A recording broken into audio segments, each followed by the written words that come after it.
there are these two young fish swimming along, and they happen to meet an older fish swimming the other way, who nods at them and says, "Morning, boys, how's the water?"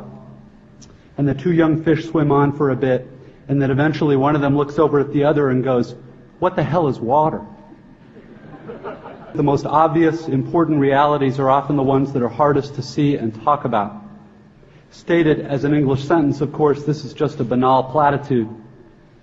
But the fact is that in the day-to-day trenches of adult existence, banal platitudes can have a life or death importance.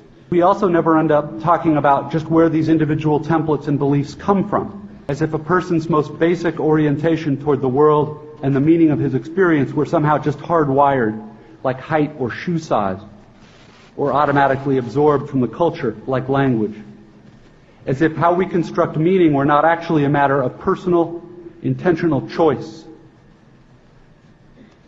The point here is that I think this is one part of what teaching me how to think is really supposed to mean. To be just a little less arrogant. To have just a little critical awareness about myself and my certainties. Because a huge percentage of the stuff that I tend to be automatically certain of is, it turns out, totally wrong and deluded. Here is just one example of the total wrongness of something I tend to be automatically sure of. Everything in my own immediate experience supports my deep belief that I am the absolute center of the universe.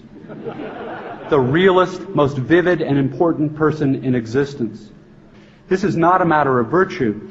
It's a matter of my choosing to do the work of somehow altering or getting free of my natural, hardwired default setting, which is to be deeply and literally self-centered. It is extremely difficult to stay alert and attentive instead of getting hypnotized by the constant monologue inside your own head. It means being conscious and aware enough to choose what you pay attention to and to choose how you construct meaning from experience. You get to consciously decide what has meaning and what doesn't. And the so-called real world will not discourage you from operating on your default settings, because the so-called real world of men and money and power hums merrily along on the fuel of fear and anger and frustration and craving and the worship of self.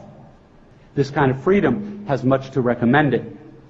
But of course there are all different kinds of freedom, and the kind that is most precious you will not hear much talked about much in the great outside world of wanting and achieving and displaying.